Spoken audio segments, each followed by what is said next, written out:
The last thing Dr. Sarah Chen expected to see through her quantum microscope was a tear in reality itself. The shimmering anomaly pulsed beneath her lens, defying every known law of physics. As director of CERN's Advanced Quantum Research Division, she had witnessed many strange phenomena. But nothing like this. The tear grew larger, its edges rippling like heat waves over hot asphalt. Sarah's instruments went haywire, readings spiking off the charts. She reached for her phone to alert security when a voice spoke behind her. Fascinating, isn't it? The first glimpse of what lies between dimensions. Sarah spun around to find a tall, otherworldly figure standing in her lab.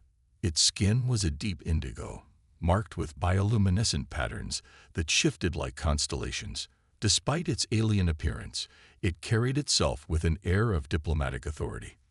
"I am Ambassador Zextal of the Galactic Confederation," it said, raising four-fingered hands in a peaceful gesture.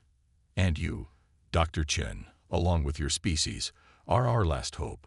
Before Sarah could respond, the air shimmered around them. The sterile walls of her laboratory dissolved, replaced by the bridge of what could only be a spacecraft. The view through its massive windows showed Earth hanging like a blue marble in the void. Four other humans materialized beside her. Marcus Reynolds, a former Special Forces operator whose muscled frame tensed for combat. Maya Patel, a teenage programming prodigy who had recently made headlines for her breakthrough in quantum computing. Dr. James Wilson, a theoretical physicist whose controversial papers on dimensional mechanics had gotten him laughed out of academia.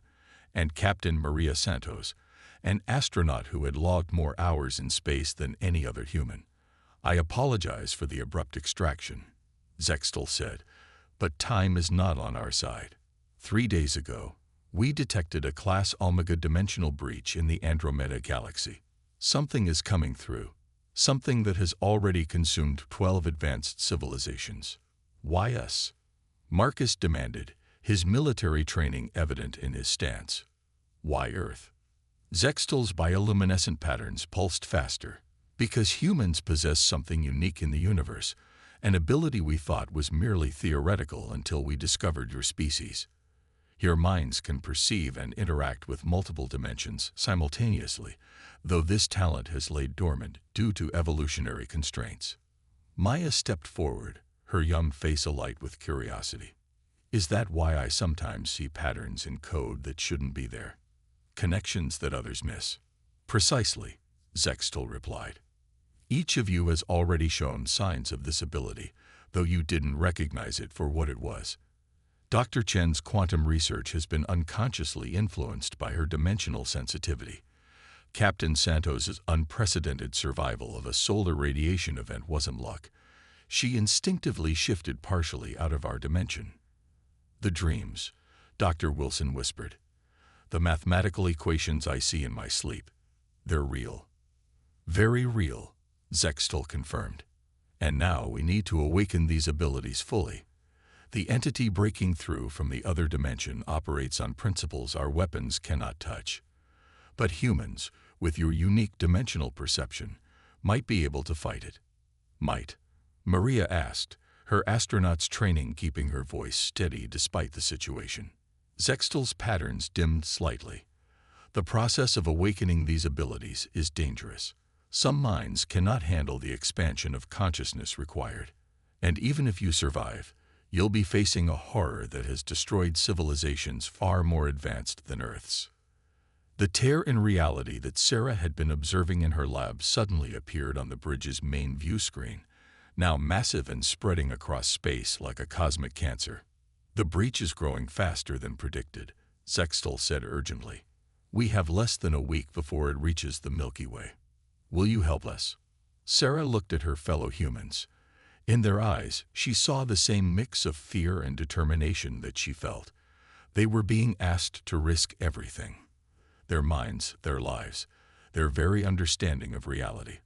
For not just Earth, but every sentient being in the galaxy. Marcus squared his shoulders.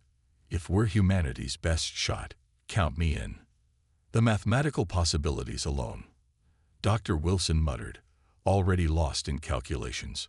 "I spent my life reaching for the stars," Maria said. "I'm not stopping now." Maya grinned, her youth making her more excited than afraid. "This is like every sci-fi story I've ever read coming true." Sarah took a deep breath, her scientist's mind already racing with the implications.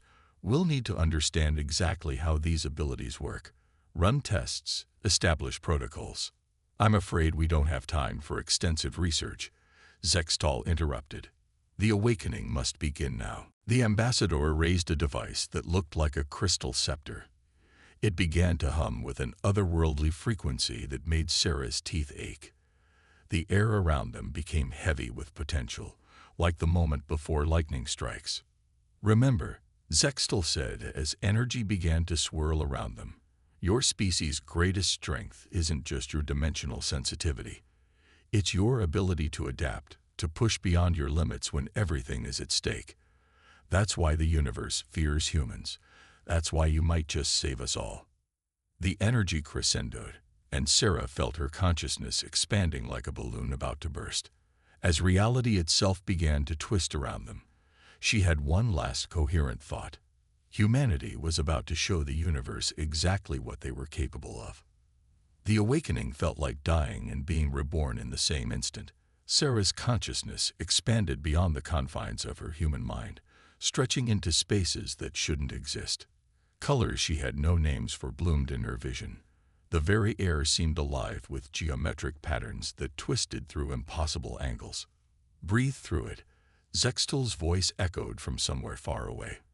"Your minds are restructuring themselves to perceive multiple dimensional frequencies simultaneously. The disorientation is temporary." Marcus was the first to adjust, his military training helping him compartmentalize the overwhelming sensory input.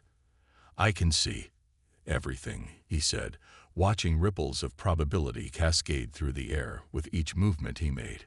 "It's like the universe is made of living mathematics." Maya sat cross-legged on the floor, her fingers moving through the air as if typing on invisible keyboards. "The patterns, they're like code, but alive. I can almost reach out and touch them." As she spoke, small distortions in space-time flickered around her hands. Dr. Wilson had begun scribbling equations on any surface he could reach, his eyes wild with understanding. "Of course, the quantum fluctuations aren't random at all. They're influenced by consciousness. We've been looking at it all wrong." Maria floated several inches off the ground, surrounded by a corona of shifting energy. "The zero-gravity training helps," she said with a tight smile. "But this is something else entirely. I can feel the ship's momentum through space, the gravitational pull of every celestial body nearby." Sarah found herself automatically cataloging the changes in her perception, the scientist in her refusing to be overwhelmed. She could see the quantum fields Zextal's ship used for propulsion, the complex web of probability that held atomic particles together, and strangest of all, thin threads of connection linking her to her fellow humans. "Your adaptation rate is remarkable," Zextal observed, its bioluminescent patterns forming complex fractals. "Most species require months of training to achieve what you've managed in hours. But now comes the difficult part, learning to use these perceptions effectively." The ambassador gestured, and a holographic simulation appeared in the center of the room. It showed a writhing mass of non-Euclidean geometry that hurt to look at directly. "This is our enemy, or at least how it appears when it intersects with our dimension. We call them the Void Weavers. They consume reality itself, breaking down the barriers between dimensions until everything collapses into chaos." "How do we fight something like that?" Marcus asked, his tactical mind already analyzing the simulation. "Watch," Zextal said. The ambassador's form suddenly shifted, becoming harder to focus on as it partially phased between dimensions. "Your newfound perceptions allow you to exist in multiple states simultaneously. With training, you can learn to manipulate the fabric of space-time itself." Over the next several hours, they began to discover the extent of their abilities.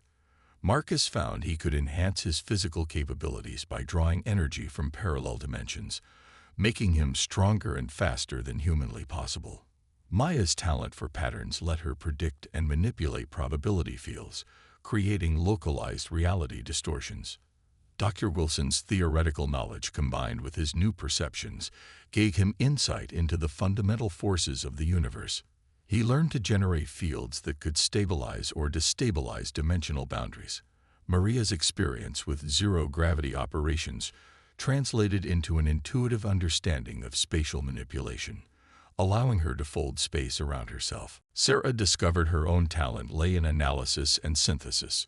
She could perceive the complex interactions between dimensions and understand how to influence them. It was like having a quantum supercomputer integrated into her consciousness. But with each new discovery came a cost. Headaches plagued them all, and nosebleeds were common as their bodies struggled to handle the strain of their expanding capabilities. During rest periods, they shared their experiences, finding that their human connection helped anchor them as their perception of reality continued to shift. "There's something they're not telling us," Maria said quietly during one such break, "about why humans have this ability." Maya nodded, her young face showing wisdom beyond her years. "The patterns don't add up. Why would evolution give us abilities we couldn't use? Unless we were meant to use them," Sarah finished. "Unless something in our past." Their discussion was interrupted by an alarm that rippled through multiple dimensions simultaneously. Zextal rushed onto the bridge, its patterns chaotic with urgency. "The Void Weavers, they've breached another dimensional barrier. A colony of 10 million souls, gone in an instant." The ambassador's voice carried a weight of ancient grief. "Your training was meant to last longer, but we've run out of time. Are you ready to face them?" The 5 humans exchanged looks. They were exhausted, their minds and bodies pushed to limits they hadn't known existed. But they could also feel their new powers humming beneath their skin, waiting to be unleashed. More importantly, they could feel the connection between them growing stronger, forming a gestalt of human consciousness that was greater than the sum of its parts. "We're ready," Sarah said, speaking for all of them. "Show us where they are." The view screen activated, showing a tear in space-time that dwarfed the one Sarah had first observed in her lab. Through it, something vast and impossible began to emerge, its presence sending ripples through the fabric of reality itself. The time had come to show the universe why humanity's potential had been hidden for so long, and what they could do when that potential was finally unleashed. The dimensional tear hung before them like a wound in reality itself. Through their enhanced perceptions, the human team could see how it bled probability and leaked chaos into normal spacetime. The colony world below them was already showing signs of dimensional instability. Buildings flickered between different possible states, and the very air seemed to twist in ways that defied physics. "Remember your training," Sextal said as their shuttle approached the breach. "Do not attempt to perceive the Void Weavers directly. Focus on the dimensional distortions they create. That is where you can affect them." Sarah's enhanced mind calculated the rate of dimensional decay. "The colony's reality matrix is collapsing. We have less than 30 minutes before the breakdown becomes irreversible." "Then we work fast," Marcus said, checking the strange equipment they'd been given. Devices that amplified their newly awakened abilities. "Maya, you're our early warning system. Maria, you'll handle transportation. Dr. Wilson, focus on stabilizing the breach. Sarah, coordinate our efforts. I'll run interference if those things notice us." They emerged from the shuttle into chaos. The colony's atmospheric dome was still intact, but reality inside it had begun to fray. Gravity shifted unpredictably, and temporal anomalies caused objects to age centuries or regress to raw materials in seconds. Maya's eyes darted across the dimensional frequencies, reading the probability streams. "They're here," she whispered. 3 primary entities, but they're unfolding, creating copies of themselves across multiple dimensions simultaneously. Through the tear came something that their minds struggled to process. It was as if a portion of space had been turned inside out, revealing the writhing chaos that lay beneath reality itself. The Void Weavers moved like oil through water, each motion leaving trails of dimensional instability in their wake. "Now," Sarah commanded, and the team sprang into action. Maria created a series of spatial folds, giving them rapid access to key points around the colony. Dr. Wilson began establishing dimensional anchors, using his understanding of theoretical physics to reinforce local reality against the encroaching chaos. Marcus moved like a force of nature, his enhanced abilities letting him strike at the weak points in the Void Weaver's dimensional manifestation. Each blow sent cascades of probability spinning through spacetime.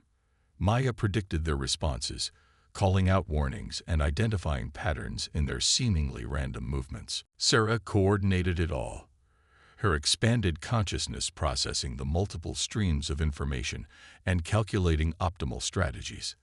They're not just consuming reality, she realized as she watched the patterns unfold. They're converting it into something else, something that operates on different physical laws entirely. But the Void Weavers were far from helpless. One of them twisted in a way that sent Marcus flying through several probability states at once.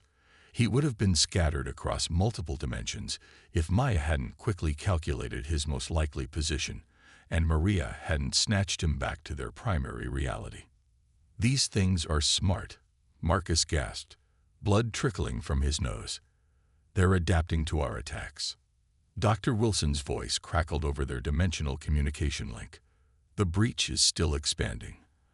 Our current approach isn't working fast enough." Sarah watched as a building nearby suddenly aged 1,000 years, crumbled to dust, then reversed back to its original state, trapping the moments of its destruction in a temporal loop.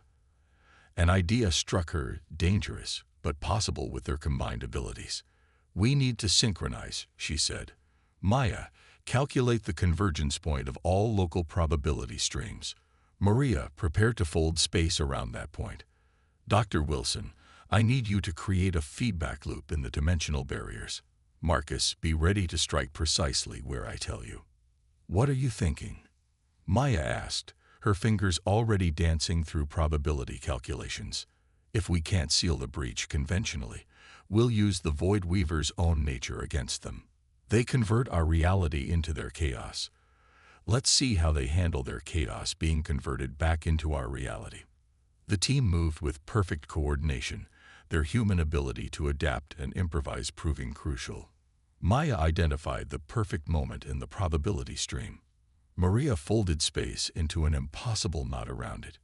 Dr. Wilson created a cascade of dimensional resonance that amplified their efforts. Marcus struck at exactly the right point, his dimensionally enhanced strength creating a shockwave that rippled through multiple realities simultaneously. Sarah guided the energy, using her understanding of quantum mechanics to shape it into a recursive loop. The Void Weavers were caught in their own transformed space, their chaos feeding back into itself. The breach began to collapse, reality snapping back into proper alignment with a sound that existed in no single dimension. But as the tear sealed itself, Sarah caught a glimpse of something through it, a vast intelligence watching from beyond the dimensional barriers. In that moment, she understood that this had been more than just an attack. It had been a test. The colony's reality stabilized, though patches of dimensional instability would take days to fully resolve. The team regrouped, exhausted but successful. They had won their first battle against the Void Weavers, but Sarah's glimpse through the breach haunted her. "There's something else out there," she told the others as they headed back to the shuttle. "Something that's coordinating these attacks. And I think it knows us, knows humanity." Zextal's patterns shifted in what they had learned to recognize as concern. "What makes you say that?"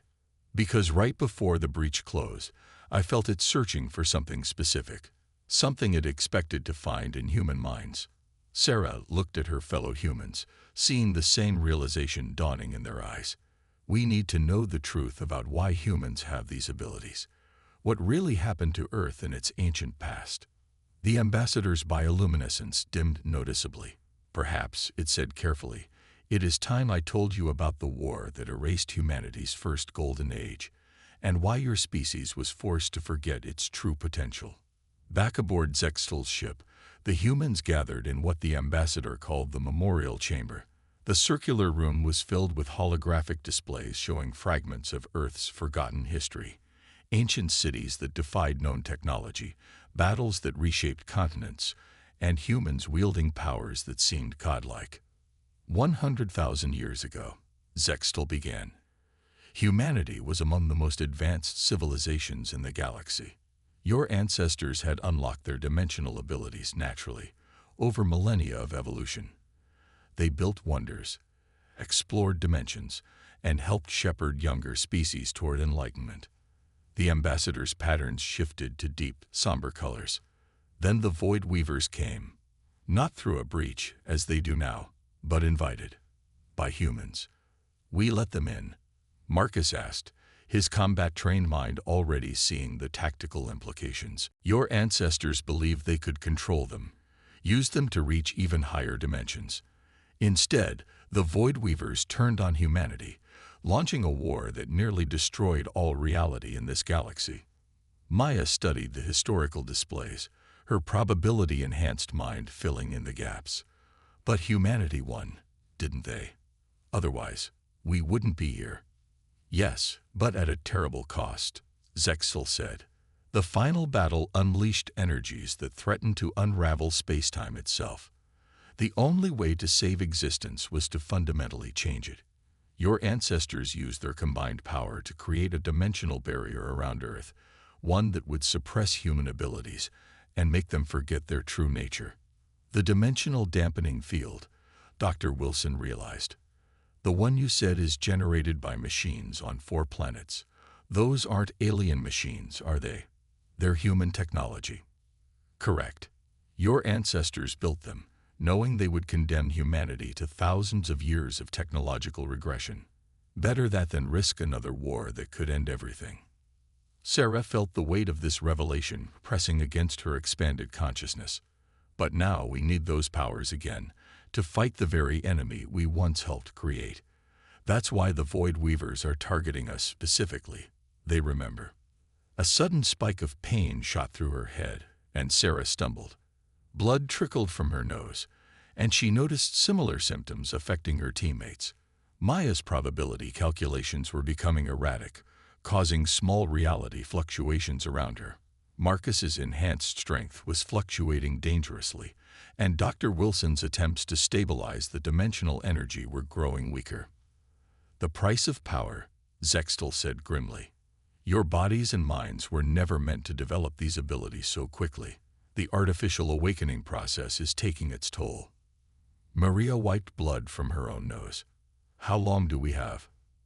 At the current rate of degradation, perhaps 2 weeks before permanent damage begins. A month at most before total systemic failure. A month. Maya's young face showed fear for the first time. But you said the Void Weavers would reach Earth in 6 days, Sarah finished. And that's assuming they don't accelerate their advance. She turned to Zextal. You knew this would happen. Why didn't you tell us? The ambassador's pattern showed genuine regret. Would it have changed your decision to help? Humanity's greatest strength has always been its willingness to sacrifice for others. Even now, with your powers awakened, that remains true. A sudden alarm blared through multiple dimensional frequencies. The view screen showed 3 new breaches opening simultaneously in different sectors of the galaxy. They're splitting our focus, Marcus analyzed, forcing us to divide our forces when we're already weakened. No, Sarah said, her enhanced perception seeing the larger pattern. They're forcing us to accelerate our power usage. They know what it's doing to us. This isn't just an invasion, it's an execution. Dr. Wilson's hands shook as he made calculations in the air. If we continue at this rate, we'll burn out before we can reach Earth. But if we hold back to preserve ourselves, millions will die, Maria finished. Billions, once they reach populated sectors. Maya's probability calculations flickered around her like dying fireflies. There has to be another way. Some pattern we haven't seen yet. Sarah stared at the historical displays, focusing on one that showed the ancient humans working in perfect synchronization to create the dimensional barrier. An idea began to form, one that was either brilliant or suicidal. What if we didn't fight the degradation? She said slowly. What if we embraced it? The others looked at her in confusion, but Zextal's patterns shifted in what might have been understanding, or fear. The barrier our ancestors created, Sarah continued, it wasn't just to suppress our powers. It was to change the fundamental structure of local spacetime. What if we could do the same thing, but in reverse? Not to suppress chaos, but to harmonize with it. You're talking about rewriting the laws of physics, Dr. Wilson said, his scientific mind racing ahead. Creating a new paradigm where our reality and the Void Weaver's chaos could coexist. It would take more power than we could possibly generate, Marcus objected. Not if we use our own deterioration as a catalyst, Sarah said. Our powers are killing us because we're trying to contain energies that want to be released. So let's release them, all of them, in exactly the right way. Maya's probability sense sparked to life. The calculations, they're beautiful. Terrible, but beautiful. It could work. But Sarah, she hesitated. The power requirements, it would mean total burnout. Sarah nodded. Not in a month. Not in a week.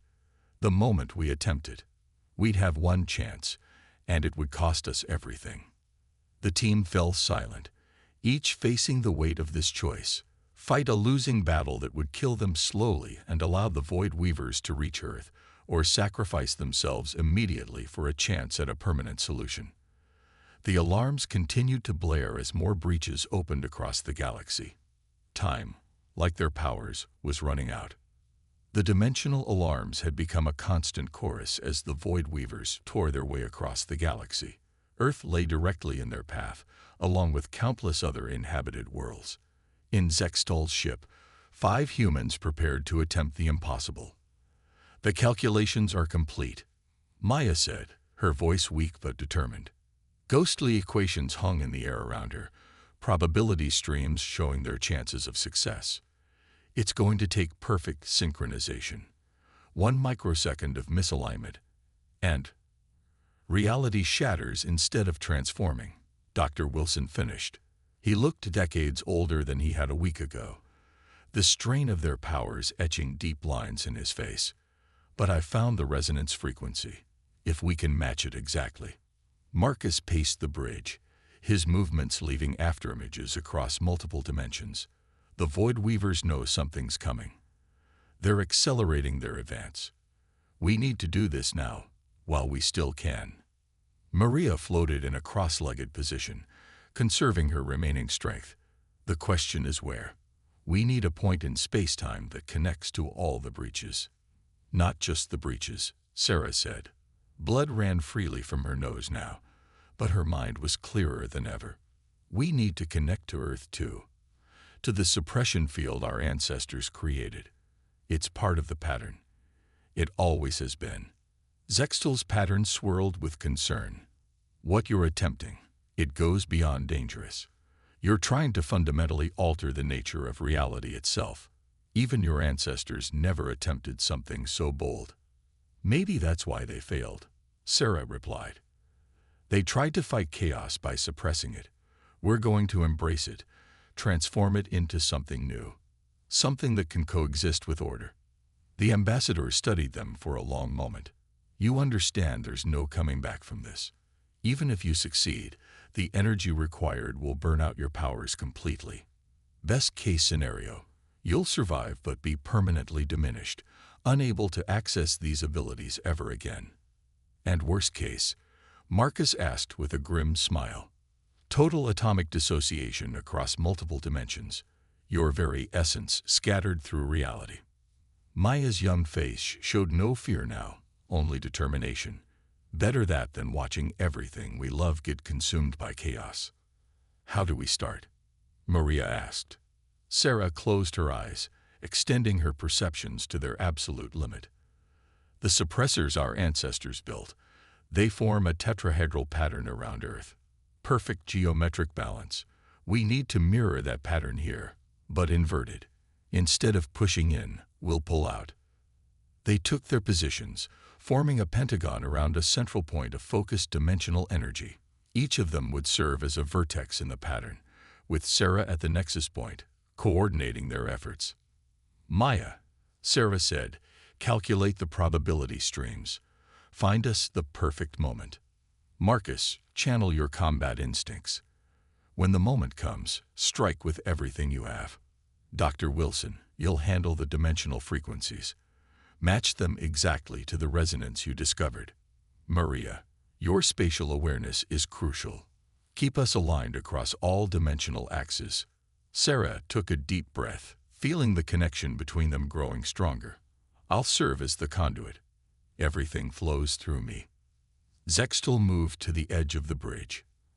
"I've sent the evacuation order to all nearby sectors. Whatever happens, you won't take anyone else with you if this fails."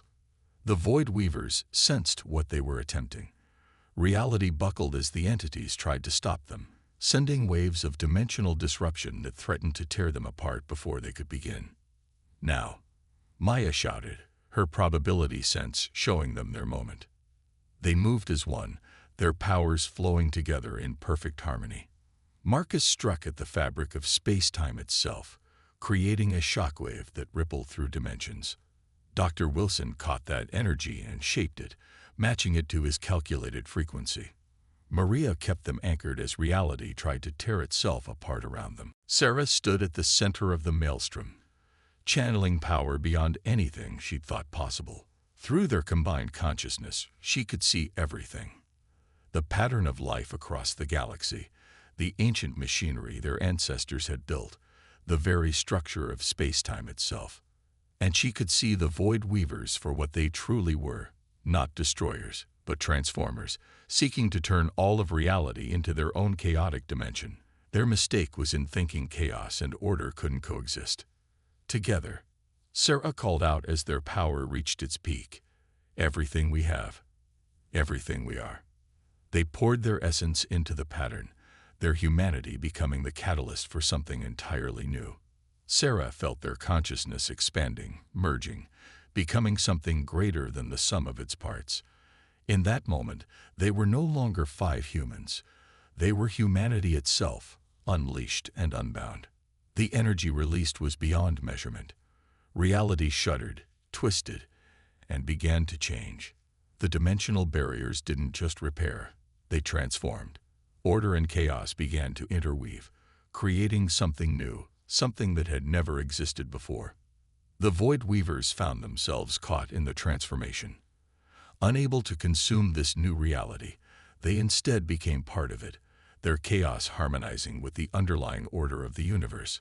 On Earth, the suppression machinery sparked and went dark as the power flowed backward through it, completing the circuit their ancestors had begun.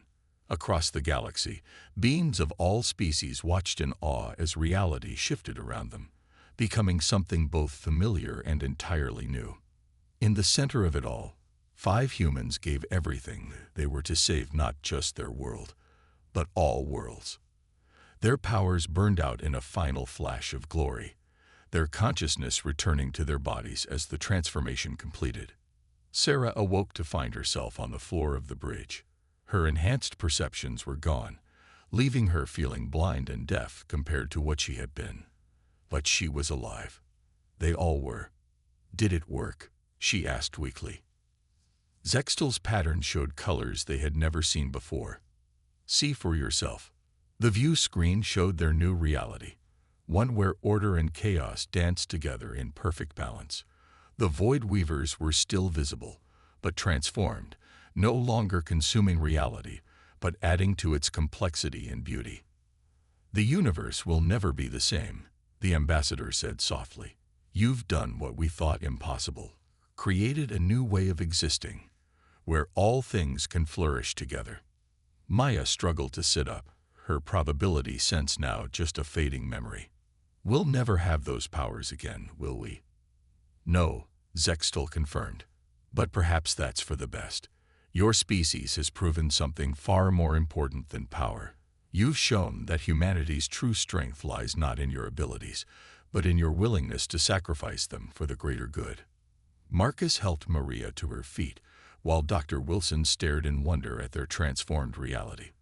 They were diminished, yet somehow greater.